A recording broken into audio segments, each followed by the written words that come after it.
प्रणाम आप सभी को।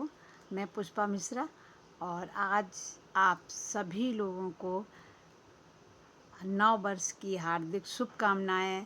आप सभी के जीवन में खुशियां आएँ, आप सभी का स्वास्थ्य अच्छा रहे, आने वाला कल आपका उज्जवल हो और आने वाले कल में आपके पास में बहुत बहुत खुशियां, ढेर सारी खुशियां हों, जिसमें आप और आपकी फैमिली खुश रहें और मुस्कुराते रहें। और यही शुभकामनाएं हैं। हर रोज़ भगवान से प्रार्थना करिए कि सभी लोग स्वस्थ रहें और खुश रहें।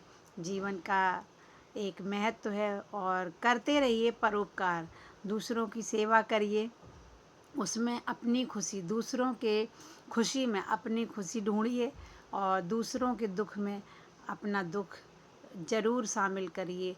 अपने दुख समझिए, लोगों का आप ज़रूर उसको समझिए।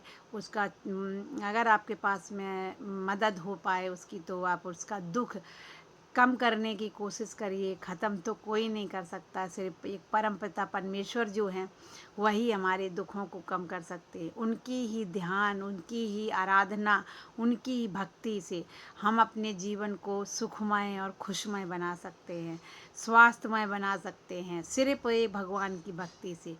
तो आप लोगों को, सभी लोगों को अपनी आस्था और विश्वास को बढ़ाना। ऐसा नहीं है कि सब काम छोड़ करके आप भगवान की भक्ति में रम जाइएगा तो भगवान जी आएंगे आपके पास में थाली लेकर, तो ये तो मुमकिन नहीं है, क्योंकि कलयुग है भैया।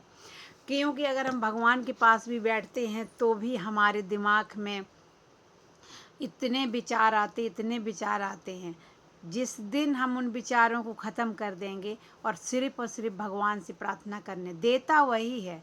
जो भी जीवन दिया है हमें भगवान ने, अगर हम आज स्वस्थ हैं, हमारा सब कुछ अच्छा है, हमें हमारी आँखों से मुझे दिखाई दे रहा, कानों से सुनाई दे रहा है, नाक से हम सूंघ पा रहे हैं, मुंह हमारा अच्छा भला है, हम बोल पा रहे हैं, अच्छे शब्दों को आप लोगों तक पहुंचा पा रहे हैं, और हमारे जो हाथ हैं जो सत्कर्म के लिए उठ रहे हैं, यही पूजा, यही भगवान का बहुत बहुत बड़ा हमारे ऊपर उपकार है। इस उपकार को आप सुबह शाम दोपहर जितने टाइम हो आप हमेशा धन्यवाद करते रहिए। धन्यवाद धन्यवाद धन्यवाद धन्यवाद एक बहुत बड़ी अपार शक्ति है। धन्यवाद, जिस दिन आप हर चीज़ को धन्यवाद, अगर हमारे जीवन में सुख आया है तो भी हमें धन्यवाद कहना ही कहना चाहिए लोग। लेकिन अगर हमारे जीवन में कुछ ज़रा सी कोई समस्या आई है, अगर दुख आया है, तो हर रात के बाद में सवेरा होता है और हर सवेरे के बाद में रात आती है। तो इन चीज़ों को मत भूलिए कि और हमारे जो सुख और दुख जो आते और जाते हैं, ये हमारा जीवन है, जो हमने किया है वो हमें मिल रहा है। तो इसको आप कंटिन्यू रखने के लिए आप हमेशा दूसरों का परोपकार करते रहिए, दूसरों के लिए खड़े रहिए, दूसरों के लिए भला करिए। अगर आप दूसरों के लिए कुछ मांगते हैं तो उसमें आप भी वहाँ पे आपको पहले मिलेगा और उसको बाद में। तो हमेशा यही भाव रखिए मन में कि हम किसी का, अगर हम भला नहीं, वो एक गाना है कि भला किसी का कर ना सको तो बुरा किसी का, हम किसी का बुरा नहीं कर सकते, लेकिन हम अपने जबान से किसी के लिए अगर हमने शब्द बोल दिए, वो शब्द हमने बोले हैं, हमने हमारे कानों ने सुने हैं, उसको मैंने ही फील किया है, तो वो सबसे पहले मेरे ऊपर असर करेगा।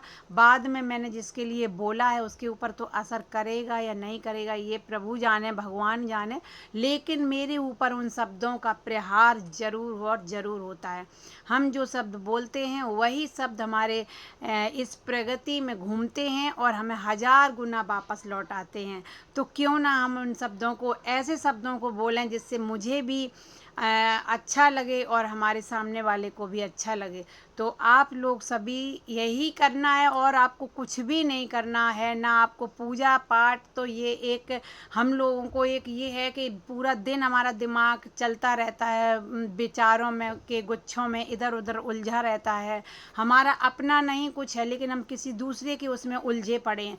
तो पूजा पाठ सिर्फ एक वही माध्यम है कि हमारा जो दिमाग है, हम पूजा में जब जाएंगे तो उतनी देर हम किसी किसी के बारे में कुछ नेगेटिव विचार ना हम सोचेंगे ना हम बोलेंगे। तो ये इसीलिए पूजा और मंदिर और ये सब बनाए गए हैं। अगर अपने भाव को आप निर्मल रखते हो, आपका भाव पवित्र है, हर समय आप भगवान का, आप किसी भी टाइम पे आपको बैठने की ज़रूरत नहीं है। आप अगर चल रहे हैं, खा रहे हैं और काम कर रहे हैं, उसमें भी अगर आप अपने आराध्य का, अपने इष्ट देव का स्मरण है आपके अगर दिमाग में और मन में मनन है, तो वो फिर आपको कोई भी दिया जलाने की ज़रूरत नहीं, कोई भी पूजा करने की ज़रूरत।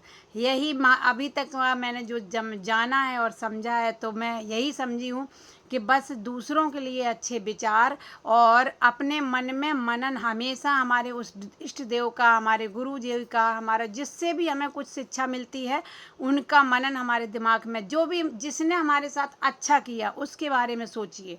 जिसके ने आपके पास में साथ में कोई गलत किया तो उसको छोड़ दीजिए, आप उसको साइड में रख दीजिए, सिर्फ आप उस पर ध्यान दीजिए जिसने आपके साथ अच्छा किया, अच्छा बोला, आज आपके लिए कुछ सोचा। तो उस परम पिता परमात्मा को धन्यवाद कहिए कि आज हमारा कोई किसी ने अगर कुछ बोला भी है तो हमारा प्रारब्ध होगा, मैंने ज़रूर उसको पिछले जन्म में कुछ कहा होगा, बोला होगा, इसीलिए वो शब्द आज हमें सुनाई दिए हैं।